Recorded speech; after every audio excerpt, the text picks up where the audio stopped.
Donc, je vais vous parler du nom des médicaments et de l'étymologie de leur dénomination.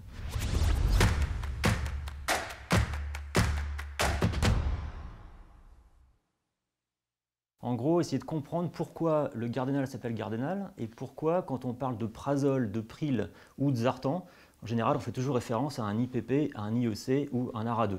Donc en guise d'introduction, moi je voulais juste vous poser une question. En gros, savoir est-ce que vous vous souvenez, la dernière fois où vous avez sollicité votre collègue anesthésiste réanimateur, cardiologue, infectiologue ou néphrologue, quand vous l'avez sollicité pour un avis pour un de vos patients et qu'il a été question d'instaurer une thérapeutique pour celui-ci. Est-ce que vous vous souvenez réellement du nom des médicaments qui ont été utilisés justement quand il était question de cette thérapeutique? Alors c'est vrai que maintenant, si je me souviens bien, effectivement, le néphrologue m'a bien dit que le FK506, ça se prescrivait en 2 prises par jour.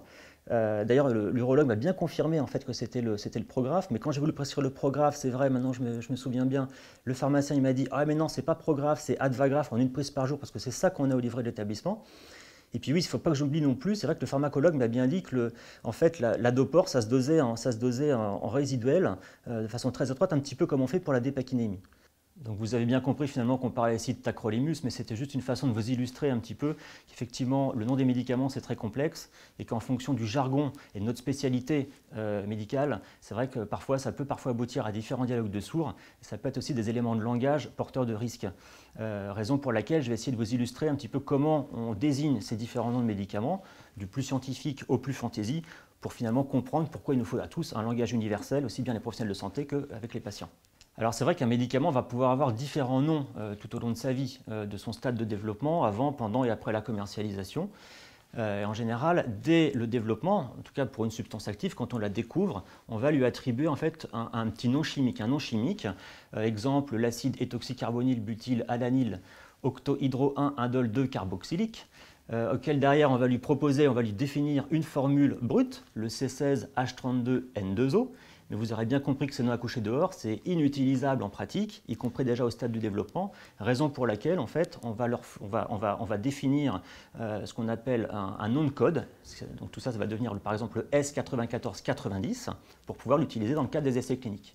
Puis petit à petit, au cours du développement, pour obtenir l'AMM, eh bien, le laboratoire devra définir ce qu'on appelle une DCI, une dénomination commune internationale. Exemple ici, ça deviendra le Perindopril, pour ensuite eh bien, arriver à commercialisation et définir un nom de marque. En l'occurrence ici, donc, ça deviendra le Coversil. Alors méfiance quand même quand on parle de nom de marque, parce qu'il faut savoir qu'un nom de marque dans un pays peut avoir un nom de marque totalement différent pour un médicament, pour le même médicament.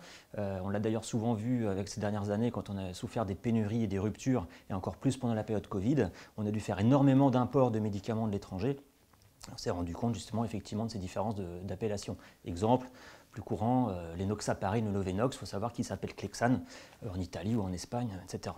Alors il faut savoir que ce nom de marque, c'est un nom de marque qui est demandé par le laboratoire pharmaceutique auprès des autorités sanitaires, qui va l'identifier comme propriété exclusive pour ce laboratoire, donc qui va pouvoir l'exploiter pendant toute la durée du brevet. Et puis, une fois que la molécule va tomber dans le domaine public, eh bien, différents laboratoires, notamment génériqueurs, pourront s'approprier effectivement et le commercialiser sous ce nom de DCI ou alors sous un nom fantaisie. Si on revient un petit peu sur la dénomination des substances actives, si on fait un petit peu d'histoire, comme vous le savez certainement, effectivement le médicament a évolué au cours des siècles et des millénaires. On est d'abord passé de la sorcellerie au magique, à l'empirisme, pour ensuite devenir scientifique avec un cadre juridique. Eh bien, il faut savoir qu'en termes d'appellation, c'est un petit peu la même chose. Pendant longtemps, en fait, c'est vrai que la dénomination était liée à l'origine du principe actif, végétal, animal, synthétique. À chaque produit correspondait en fait une date et un inventeur. Si on prend l'exemple des substances d'origine végétale, c'est vrai que leur nom était souvent rattaché à leur famille botanique, les plus archaïques. On peut citer la salicyline, qui était extraite du saule. On peut citer aussi la quinine, qui était extraite du quinquina. Puis par exemple, on peut arriver notamment à la pénicilline. Tout le monde sait que c'était découverte par Fleming en 1820. Alors le problème, c'est qu'avec l'essor de la chimie synthétique et de l'industrialisation, on est vite arrivé à l'avènement des noms de marques qui nous ont guidés. Chacun a sa propre imagination, parfois même l'œuvre d'une seule personne ou d'une anecdote. Donc si on prend l'exemple des barbituriques et de phenobarbital, le Gardénal, Pour la petite histoire, c'est vrai que le premier barbiturique qui a été découvert, qui a été commercialisé, c'est le Barbital sous le nom de Véronal, puisqu'il a été synthétisé dans une ville qui s'appelait Vérone. Petit à petit, derrière, on a pu réussir à synthétiser d'autres dérivés, notamment le phénobarbital. Et quand il a été question d'inventer, on va dire, un nom commercial pour le phénobarbital, eh bien Rhône Poulenc s'est dit, mais finalement, il faut garder le nal de Véronal. C'est pour ça que c'est devenu le Gardénal, utilisé encore actuellement. D'autres noms de médicaments aussi peuvent se rapporter soit au nom du laboratoire qui l'a lancé, exemple le Spasfon avec le laboratoire Lafon, le laboratoire Therapix avec le Theralite, soit également à des bases chimiques ou pharmacologiques comme le betnézol ou le betnéval qui fait référence à la bétaméthasone ou à l'aldol avec l'alopéridol. Soit ça peut être aussi des termes généraux qui font référence finalement à un mécanisme d'action ou à un effet. Alors je pense notamment au Xanax qui calme l'anxiété, le Nausicalm qui va apaiser, mais également on peut retrouver aussi d'autres appellations qui font référence au mécanisme d'action, exemple le Questran qui va séquestrer les selles biliaires par exemple. Alors c'est vrai qu'en vrai de nos jours, les laboratoires prennent vraiment à cœur justement le nom de marque, le nom d'un médicament.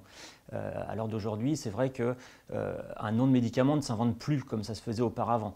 Il faut savoir que c'est une demande qui est faite auprès de l'autorité sanitaire, mais qui est régie également par le Code de la santé publique. On fait plus ce qu'on veut, comme auparavant.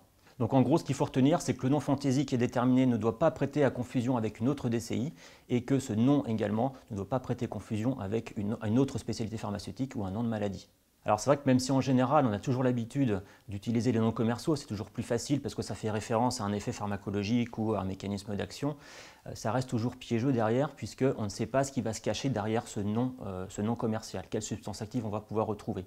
C'est donc la raison pour laquelle il nous faut un vrai langage universel et c'est pour ça que derrière on a abouti aux DCI, aux dénominations communes internationales définies par l'OMS dans les années 50. Voilà, donc on comprend bien qu'effectivement le langage en DCI c'est le langage universel qui est d'ailleurs maintenant devenu obligatoire en 2015. Toute prescription doit se faire maintenant en DCI.